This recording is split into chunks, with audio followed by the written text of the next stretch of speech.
Axis powers are crumbling, and Italian dictator Benito Mussolini is on the run. Alongside him is Clara Petacci. ከክላራ ፒታሲ ደረት ፊት ለፊት የተደገነው ሽጉጥ የተቀባበለ ነው። በርግጥ ኢላማዋ እሷ አልነበረችም። አፈሙዙ የተደገነው ወደ ፍቅረኛዋ ነው። በትክክል ክላራን ውሽማ ብሎ መጥራት ፍቅርን ክብር መንሳት ይሆናል። እናም ለፍቅር ስትል ለፍቅረኛዋ የተቀባበለን ጥይት ልትቀበለው ደረቷን ሰጠች። አጠገቧ ውዱ አለ። ሕይወትንም ሞትንም ካንተ ጋር ላደርገው ወስኛለሁ ያለችው ቤኒቶ ሞሶሎኒ ኢትዮጵያን ለ5 ዓመታት የወረረ እልፍ አፍሪካውያንን የፈጀ ፋሺስት ሞሶሎኒ ከአንተ ቀድሜ ልሙት የምትል አፍቃሪው ለሱ የተቀባበለውን ሽጉጥ በደረቷ ልትቀበለው ዘላ ገባች። ፋሺስቱ ሞሶሎኒ አገሩ በሁለተኛው ዓለም ጦርነት ስትሸነፍ እሱ አገሩን ጥሎ ሲሸሽ ከክላራ ጋር አብሮ ነበር። በርግጥ ክላራ አብራው ነበረች ማለት ይቀላል። ሆኖም ከጠላቶቹ እጅ ላይ ወደቀ።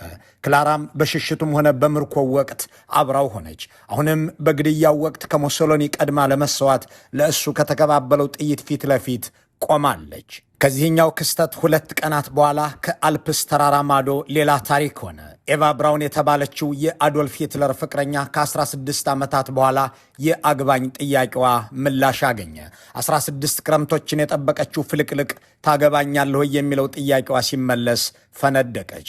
ሂትለር ለሰርጉ ሲስማማ ጠላቶቹ አሜሪካውያን፣ እንግሊዞች፣ ሶቪየቶችና ፈረንሳዮች በርሊንን ከበዋል። ሂትለርና ግብረ አበሮቹ ሮጠው የሚያመልጡበት ወጥተው የሚሾልኩበት በር የላቸውም። በርሊን በታንክና መድፍ ታጥራለች። በአየር ኃይል እየተደበደበች ነው። የጀርመን ጦር ተፈቷል። በዚህ ጊዜ ሂትለር መጠነኛ ድግስ ደገሰ። ከዚያም ካላገባሃኝ ብላ ራሷን ለማጥፋት ተደጋጋሚ ሙከራ ያደረገችውን ኤቫ ብራውንን ተንበርክኮ ቀለበት አሰረላት። ከቀዩ ሶቪየት ጦር በፊት ከአሜሪካ ጀቶችም አስቀድሞ ኤቫ ብራውን ሂትለርን በፍቅር አንበረከከችው። ሰርግ ተደገሰ። ሚያዝያ 29 1945 እኩለ ሌሊት ሂትለርና ኤቫ ብራውን ተጋቡ። ይህ ከሆነ ከ15 ሰዓታት በኋላ ሂትለር ሚስቱን ገደለ፣ ኤቫ ብራውንን ገደላት። ይህ የዛሬ ጉዳያችን ነው። ስልጣንም ያልነበራቸው ፍቅርን ብቻ ይዘው ቤተ መንግስት የገቡ ሀብትና ዝና፣ ክብርና ከበርቻቻ ፍለጋ ሳይሆን ኃያሉ ፍቅር ንጉሥ ያስወደዳቸው ሴቶች በመጨረሻም ካፈቀሩት ሰው ፊት ግደለኝ ብለው የሞትን ጽዋ ለመጎንጨት ወኔ የታደሉ ክላራ ፒታሲና ኤቫ ብራውን በአንድ ዘመን ውስጥ የተፈጠሩ አንድ አይነት ሴቶች፣ አንድ አይነት ባህሪ ላላቸው 2 ወንዶች ሚስት እንሁን ብለው ደጅ የጸኑ 2 ባለታሪኮች፣ የሰው ልጅ ከአንጀታቸው ጠልተው በማንነቱ ሲገድሉ የሚውሉ 2 ክፉ መሪዎችን ያፈቀሩ የ20ኛው ክፍለ ዘመን የፍቅር አማልእክት ክላራ ፒታሲና ኤቫ ብራውን። ሁለቱም ላፈቀሩት ሰው ሁሉ ጥይትን በደረታቸው የተቀበሉት በ33 ዓመታቸው ነው። እነዚህ አስገራሚ ባለታሪኮች ሕይወታቸው ያለፈው በ2 ቀን ልዩነት ነው። ኤቫ ብራውን የአዶልፍ ሂትለር የረዥም ዘመን ውሽማና የአንድ ቀን ሚስት፣ ክላራ ፒታሲ ትዳሯንም ጠላ ቤተሰቧንም በትና በሞሶሎኒ ፍቅር የቀለጠች ፍቅር እስከ መቃብርን በሕያው ዓለም ያሳየች ጁልየትን ሆና ሮሚዮን ፍለጋ የባተለች ሴት። ሁለቱም በሚያዝያ ወር ተገናኝተው በሚያዝያ ወር የሞቱ፣ በሚያዝያ ወር ተጋብተው በሚያዝያ ወር የተገደሉ 2 አፍቃሪዎች። አንዷ ለ15 ሰዓታት ብቻ ቀዳማዊት እመቤት ለመሆን የበቃች፣ ሌላኛዋ ግን ከውሽማነት ያለፈ ስም ሳይኖራት ከሚስት በላይ መስዋዕትነትን የከፈለች። ሳምንታዊውን የአምባገነኖች ታሪክ ስናነሳ እነዚህን ሴቶች እናወሳ ዘንድ ዛሬ በሚዋደዱ ጥንዶች መካከል ደምቆ የሚውለውን የፍቅረኞች ቀን ምክንያት እናደርጋለን። አምባገነኖች ብዙ ሰው በመግደል ብቻ ሳይሆን በሚስቶቻቸው ሲፈቀሩም ይታወቃሉ። በእርግጥ ጥቂት የማይባሉት ክፉ መሪዎች በመንበራቸው ሰዎችን እየገደሉ ብዙ ሚስቶችን ያለ ባል ብዙ ባሎችንም ያለ ሚስት ቢያስቀሩም በቤታቸው ግን ትዳራቸው ሰላማዊና ፍቅር የማይጎድልበት መሆኑንም አሳይተዋል። ሚስቶቻቸው በፖለቲካው ላይ የማይዘባርቁ፣ በማህበራዊ ሕይወታቸው የተመሰገኑ፣ በእርግጥም ቀዳማዊት እመቤት በሚያሰኝ ተግባር ላይ የሚገኙላቸው አሉ። እዚህ ጋር የቀድሞዋ የኢትዮጵያ ቀዳማዊት ወይዘሮ የኮሎኔል መንግስቱ ኃይለማርያም ባለቤት ውባንቺ ቢሻው ሊጠቀሱ ይችላሉ። ባላቸው በገደሏቸው እንደ አጥናፉ አባተ ባሉ ሰዎች ቀብር ላይ ሳይቀር ነጠላቸውን ዘቅዝቀው ስቅስቅ ብለው የሚያለቅሱ፣ ከእድርና ማህበር የማይቀሩ ልጆች ልጆቻቸውን በአግባቡ ያሳደጉ ሴት እንደሆኑ ይነገርላቸዋል። ደግሞም እንደነ አብይ አህመድና ዝናሽ ታያቸው ያለ ጋብቻም አለ። ከተፋቱ ከዓመታት በኋላ ስልጣንና እሱ የሚያስገኘው ጥቅምና ሀብት ሲገኝ ይህስ ጥሩ ነገር ነው ተብሎ እንደ አዲስ የይስሙላ ትዳር የሚመሰረትበት፣ ሐሰተኛ ቀዳማዊት እመቤት ለመሆን እንደገና ውል የሚታሰርበት። በዚህ የፍቅረኛሞች ቀን የአምባገነኖችን ሚስቶች ስንዘክር የአፍሪካ አምባገነናዊ መሪዎችና ሚስቶቻቸውን አዲስ አበባ ተሰባስበው እናገኛቸዋለን። በዛሬው ዕለት በአፍሪካ ውስጥ ግማሽ የሚሆኑት ሀገራት በአምባገነናዊ አገዛዝ የሚመሩ ናቸው። እነዚህ ለአፍሪካ ህብረት ስብሰባ አሁን አዲስ አበባ ሲሄዱ ሚስቶቻቸውንም ይዘው ሄደዋል። ሴቶቹን ዝናሽ፣ ወንዶቹን አብይና ሚኒስትሮቻቸው ተቀብለዋቸዋል። ከአሁኖቹም ሆነ ከቀድሞቹ የአፍሪካ አምባገነኖች ውስጥ ስልጣናቸውን ህዝብ ለመፍጀት ብቻ ሳይሆን በትዳራቸውም ላይ ለመወስለት የተገለገሉበት ብዙ ሚስት ማግባት፣ ብዙ ውሽማ ማስቀመጥ ክብር የሚመስላቸው ነበሩ አሉም። እንደ ጄምቦደል ቦካሳ ያሉት ጉዶች አሊያም ወደ ውሽማው ሲሄድ እንደተገደለው እንደ ራፋኤል ትሮሃዮ ያሉት በዚህ መስክ የሚዘረዘሩ ናቸው። እንደ ማኦ ዜዱንግ ያሉት አግብቶ መፍታት የማይሰለቻቸው የትዳራቸው መመስረቻ መስፈርትም ፖለቲካዊ አመለካከትና ሶሻሊስታዊ ርዕዮት መሆን አለበት ብለው የሚወስኑና በዚያም እያገቡ የፈቱ አሉ። የክላራ ፒታሲና የኤቫ ብራውንን ሁኔታ ከአንደኛውም ወገን መመደብ እጅግ አስቸጋሪ ይመስላል። ውድ ተከታታዮቻችን የእነዚህን የሁለት አምባገነን ሚስቶችና አፍቃሪዎች ሕይወትና ጣፈንታ ተከታትላችሁ ምደባውን እናንተ ታደርጉት ዘንድ እንጋብዛችኋለን። ከዚህ አስገራሚ የ21ኛው ክፍለ ዘመን የታሪክ ሁነት ጋር ለደቂቃዎች ስንቆይ ለምትፋቀሩ ሁሉ ፍቅር እንዲበዛላችሁ በመመኘት ነው። Have you ever wondered why the mistresses of dictators are always loyal to them? Meet the wonderful woman who died for Mussolini. ክላራ ኑሮውን ያሸነፈ ቤተሰብ የወለዳት ልጅ ነበረች። አባቷ በቫቲካን ሐኪም ነበሩ። ደግሞም እልም ቅልጥ ያሉ የፋሺዝም ደጋፊ። በዚህም ምክንያት መሪ ሲባል ሞሶሎኒ፣ ፓርቲ ሲባል የጣሊያን ፋሽስት፣ አገር ሲባል ጣሊያን ብቻ ይታያቸው ነበር። ክላራ ፒታሲን አንድ ቤኒቶ ሞሶሎኒ የሚባልን ሰው ያስተዋወቋት እኒሁ አባቷ ናቸው። በእርግጥም አባቷን ቢሆኑ ሞሶሎኒን በአካል አያውቁትም። ቅልጥ ያሉ የፋሽስት ፓርቲ ደጋፊ የነበሩት አባቷ የፓርቲውን ሊቀመንበር አብዝቶ እንደሚወዱት ይነግሯት ነበር። ይህ የአባቷ ተጽዕኖም ተጋባ። ልክ እንደ አባቷ ሞሶሎኒን ወደደችው። የክላራ ግን ባሰ። ፍቅሯ ርዕዮተ ዓለማዊ መሆኑ ቀርቶ ጾታዊም ሆነ። ገና ከ13 ዓመቷት ጀምሮ ስለዚህ ሰው ደብዳቤዎችን እየጻፈች ታስቀምጣለች። በ28 ዓመት የሚበልጣትን አዛውንት አፈቀረችው። የ14 ዓመት ልጅ እያለች ሞሶሎኒ ቫዮሌት ጊብሰን በተባለች ሴት የግድያ ሙከራ ተደረገበት። በዚህ ጊዜ ክላራ ለሞሶሎኒ ደብዳቤ ጻፈችለት። ንጉሥ ሆይ፣ በዚህ በክፉ ወቅት ስለምን አብሬህ አልሆንኩም? ስለምንስ ያችን በአንተ ላይ የተነሳችን ክፉ ሴት አንቄ ገድልልህ ዘንድ አብሬህ አልሆንም? የሚል ይዘት የነበረው ደብዳቤዋ ተቀመጠ። እንዲያም ሆኖ ሞሶሎኒ ክላራን አያውቃትም። ከሁለተኛዋ ሚስቱ ዶና ራሼል ጋር በትዳር ውስጥ ነበር። ክላራ ግን በእሱ ናፍቆትና ፍቅር እንደነደደች ዓመታትን አሳለፈች። ፍቅር ወዲህ ትዳር ወዲያ ሆነና ለአቅመ ሔዋን ስትደርስ ሪካርዶ ፌዴሪች የሚባልን የአየር ኃይል ወታደር አገባች። በ1934 ግን ባሏ ወደ ጃፓን ቶኪዮ ለመንግስታዊ ተልእኮ ተጓዘ። ከዚህ 2 ዓመት አስቀድሞ በአንዱ ቀን ከቤተሰቧ ጋር ወደ አንድ ባህር ዳርቻ ለተዝናኖት ሄደች። የ21 ዓመቷ መልከ መልካም ክላራ በሄደችበት የመዝናኛ ስፍራ የምታየውን ማመን አቃታት። ሞሶሎኒ በዚያ የመዝናኛ ስፍራ በድንገት ተከሰተ። ዱቼ ዱቼ ስትል ጠራችው። ንጉሥ ሆይ፣ የታላቋ ጣሊያን መሪ ሆይ ማለቷ ነበር። እሱም አላመነታም። ሞሶሎኒ በሴቶች መደነቅ የሚወደው ነገር ነበርና ዞረላት። ደግሞ አንዲት ይሄ ቀረሽ የማትባል ራሱን ቁንጅናን የሆነች ፈጣሪዋ ዓለምን ሁሉ ትቶ እሷን ብቻ ሲያበጀው አለ እስኪመስል ድረስ የተዋበች ተፈጥሮ ያለ ስስት ያደላችላት ውብ ሴት ስትጠራው አዎንታዊ ምላሽ ሰጠ። እሱ በዚህ ወቅት የ49 ዓመት ጎልማሳ ነበር። በሌላ ቋንቋ የ28 ዓመት ታላቋ ነው። ቢወልዳ ደርሳታል የሚለው ቃል በትክክል የሚገልጻት ሴት ክላራ ወደ ዱቼ ተጠጋች። ንጉሥ ሆይ፣ ከልጅነቴ ጀምሮ ለአንተ ደብዳቤ ስጽፍ ኖር ያለው እንደምወድህም እወቅ አለችው። ሞሶሎኒ አድናቆቷን ሲሰማ አቅሉን ሳተ። ለእርሱ በሴቶች መደነቅ የልቡ ሐሴት ምክንያት ነው። በፓላዞ ቬንዚያ ቤተ መንግሥት ጋበዛት። ወደ ማዘዣ ማዕከላችን ብቅ ማለት አለብሽ አላት። በደስታ ስትል ምላሽ ሰጠች። ይህ የሆነው ሚያዝያ 1932 ነበር። ከዚያን ጊዜ ወዲህ ክላራ ፒታሲ የቤተ መንግስቱ ቤተኛ ሆነች። ትዳሯንም ፈታችው። ምድረ ጣሊያን ያወቃት ሚስታከል የሞሶሎኒ ቅምጥ ሆነች። በዚያው በቤተ መንግስቱ ውስጥ አንድ ቪላ ተለግሷት በፓላዞ ቬንዚያ ገባች። ነፍሰ ገዳይ ወራሪና ዘራፊ አምባገነኖች ወደ መንበሩ ያወጣቸው የስልጣን እርካብ የሚከዳቸው የምቾት ጀንበር የሚጠልቅባቸው ባይመስላቸውም ያፈሰሱት ደም እያሳደደ ያጠፉት ነፍስም እየፈለገ የሚያድናቸው ወቅት ይመጣል። ሙሶሎኒም እጣ ፈንታው ይኸው ሆነ። ከኢትዮጵያ እስከ ሊቢያ ህዝብ ሲገድል በአውሮፓ ነፍስ ሲቀጥፍ የነበረ የሂትለር ወዳጅና የጣሊያን ፋሽስት አለቃ በአሜሪካና ሶቪየት መራሽ ጥምር ኃይል የሁለተኛው የዓለም ጦርነት መሸነፉ እውን ሆነ። አገር ያሳጣቸው እና አፄ ኃይለ ሥላሴ ወደ አገራቸው ሲመለሱ እሱ አገር አጥቶ ለመሰደድ ጓዙን ሸከፈ። ሚያዝያ 29 1945 ጥምር ኃይሉ አብዛኛውን ጣሊያን ተቆጣጠረ። ጦሩም ታማኝ ታዛዡም ሙሶሎኒን ከዳው። አንዲት ሴት ብቻ ግን አብረዋለች፣ ክላሬታ ፒታሲ። ሙሶሎኒ ጦሩ እንደተፈታ ፋሽስቱም እንደተሸነፈ የእሱ ጣሊያን እጅ እንደሰጠች ገብቶታል።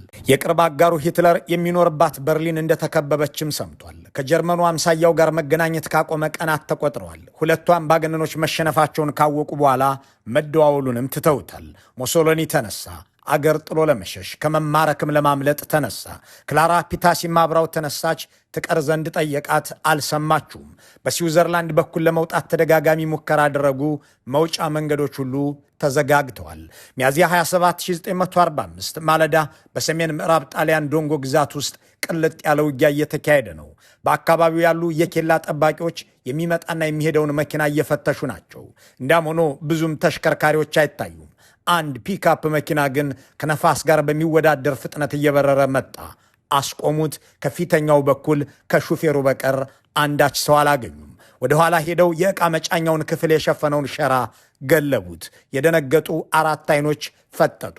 አመዳቸው ቡን ያለ ሁለት ፊቶች ከፊታቸው ታዩአቸው። ሰዎቹ የፋሽስት ፓርቲው ከፍተኛ ሹሞች ብቻ አልነበሩም። ቤንቶ ሙሶሎኒና ክላራ ፒታሲም በዚህ ፒክአፕ ውስጥ ተገኙ። እነ ሙሶሎኒ ተያዙ። የማረካቸው ወታደር ሽጉጡን በሙሶሎኒ ግንባር ላይ አነጣጠረው። ክላራ በፍጥነት ሄዳ ከፊቱ ስትደፋ የቀደማት አልነበረም። ወታደሩ በዚህች የውበት ንግሥት ላይ ምላጭ ለመሳብ ወኔ ቸገረው። ከመኪናው ጎትቶ አወጣና እጆቿን አስሮ ሚዜግራ ወደ ተባለ ቦታ ሁለቱንም ወሰዳቸው። ቀኑን በዚሁ አሳለፉ። ሙሶሎኒ ገደል ዘንድ ተወሰነ። ኮሎኔል ቫሌሮ የተባለ ወታደር እነ ክላራ ወደ ታሰሩበት ቦታ ሄደ። ክላራን ከሙሶሎኒ ነጥሎ የፋሽስቱን አለቃ ለብቻው ለመረሸን ሽጉጡን አቀባበለ። ክላራ በሙሶሎኒ ላይ ተጠመጠመች። ይሄ የፈሪ ተኩስህ መጀመሪያ እኔን መግደል አለበት፣ አንተ አሳማ ተኩስ ስትልም ጮኸች። ያ የደም ስሩ እስኪገታተር በመጮ የሚታወቀው ሙሶሎኒ ቃል አይተነፍስም። ክላራ ግን እየጮኸች ነው። ተኩስ ትላለች። ወታደሩ አሁንም ሊያለያያት ታገለ። አልተሳካላትም። በድጋሚ ሰደበችው። ፈሪ ነህ፣ አየህ አትተኩስብኝም ስትልም አላገጠችበት። ኮሎኔሉ አከታትሎ ተኮሰ። ሙሶሎኒና ክላራ ወደቁ።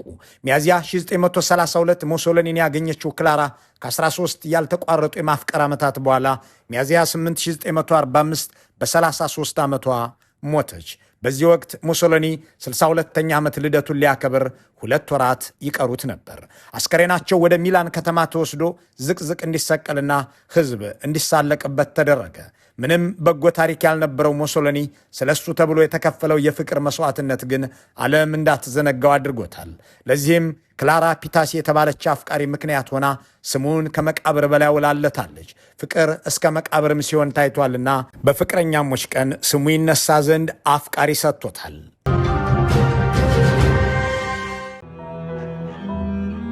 Eva Braun first met Hitler in 1929 when she was 17 and working for a Nazi party photographer.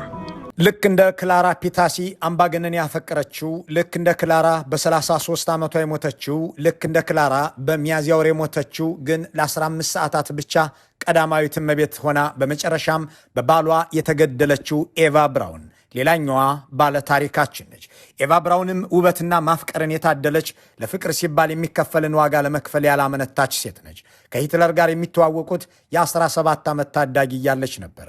ከዚያ ጊዜ አንስቶ እንደምታፈቅረው ስትነግረው እንዲያገባትም ስትጠይቀው ሂትለር ከቅምጥነት ያለፈ ሚና እንዲኖራት አልፈቀደም። ለ16 ዓመታት ውሽማው እንድትሆን አደረጋት። ትውውቃቸው የሚጀምረው በሙኒክ ከተማ ነው። የናዚ ፎቶግራፈርና የፕሮፓጋንዳ ባልደረባ የነበረው ሄንሪች ሆፍማን በዚያው በሙኒክ ከተማ ፎቶ ቤት ነበረው። በዚያ ፎቶ ቤት ውስጥ ማስታወቂያ አውጥቶ ኤቫ ብራውንን በሽያጭ ባለሙያነት ቀጠራት። በዚህ የናዚ ከፍተኛ ሰዎች በማይጠፉበት ፎቶ ቤት ተቀጥራ በምትሰራበት ወቅት ሂትለርም ይመላለስ ነበር። ለመጀመሪያ ጊዜ የተዋወቁትም በ1929 በዚሁ በሆፍማን ስቱዲዮ ነበር። በሂደት ፎቶ ማንሳትና ቪዲዮ መቅረጽም ተማረች። አጋጣሚው ከሆፍማን ጋር በመሆን የሂትለርን እንቅስቃሴዎችና ውሎችን በፎቶግራፍ ለመቅረጽ እድል ፈጠረላት። ያኔ ሂትለር ገና ስልጣንም አልያዘም ነበር። ውሎ ሲያድር ኤቫ ብራውን በሂትለር ፍቅር ወደቀች። የ23 ዓመት ታላቋና የ40 ዓመት ጎልማሳ ነው። እንዳም ሆኖ ፍቅር የዕድሜ ቁጥር አይገድበውም ብላ ፍቅሯን ትሸሽገው ዘንድ አልወደደችም ነገረችው። የናዚው አለቃ ግን አመነታ። ብዙም ሳይቆይ ሂትለር ከሌላ ሴት ጋር ግንኙነት እንዳለው ሰማች። ይህንን ያወቀች ዕለት ራሷን ለመግደል ደረቷ ላይ ተኩሳ ሽጉጡ ከሸፈባት። ኤቫ ብራውን በሂትለር ፍቅር ምክንያት ራሷን ልታጠፋ መሆኑ ሲሰማ በውሽማነት አብሯት ለመቀጠል መወሰኑን ነገራት። ከእህቷ ጋር የምትኖርበት እሱም ሲመጣ የሚያርፍበት አፓርታማ በሙኒክ ከተማ ሰጣት። ሂትለር በ1933 ስልጣን ያዘ። የኤቫ ብራውን ፍቅር ግን ከማማው ላይ አልወረደም። ፍቅር ተገኘ ብሎም ያሳየው ተጨማሪ ስሜት የለም። ትቷት ወደ በርሊን ሄደ። ብዙም ሳይቆይ የሆፍማን የፎቶግራፍ ስቱዲዮ ናዚና ሂትለር ስልጣን መያዛቸውን ተከትሎ ከሙኒክ ወደ በርሊን ሄደ። እነ ኤቫ ብራውንም ተዘዋወሩ። ሂትለር ግን ሊቀርባት አልወደደም። የአምባገነኑ ልብ ከዚች መልከ መልካም አፍቃሪ ዘንድ አልሆን አለ። ፖለቲካው ብዙም አይገባትም። የናዚ ፓርቲ አባልም አይደለችም። የእርሷ ሥራ እሱን ማፍቀር ነው። የእሷ ፓርቲ ሂትለር ነው። በድጋሚ ራሷን ልታጠፋ ስትል ተያዘች። ይህንንም ሂትለር ሰማ። አይሁድ አለመሆኗን አጣሩልኝ ብሎ ዘሯን እንዲፈተሽ አደረገ። ለእርሱ የዓለም ምርጥ የሰው ዘር አርያን መሆኑን የሚያውቁት አጥኞቹም አይሁድ አለመሆኗን አረጋገጡለት። በዚህ ጊዜ ሂትለር ፊት ሊሰጣት ሞከረ። ከወትሮ በተሻለም አቀረባት። ቤተ መንግሥት መግባት መውጣት ጀመረች። እንዲያም ሆኖ ሚስቱ እንደሆነች እንዲነገር ፍላጎቱ አልነበረም። እሷም በፎቶግራፍ አንሺነት በናዚ ከፍተኛ ኃላፊዎች ውሎ ውስጥ መሳተፍ ጀመረች። እንዲያም ሆኖ ፖለቲካቸው አሁንም አይገባትም። የእሷ ፖለቲካ ፍቅሯ ነው። የምትሞትለት ርዕዮተ ዓለም ናዚዝም ሳይሆን ሂትለር ራሱ ነው።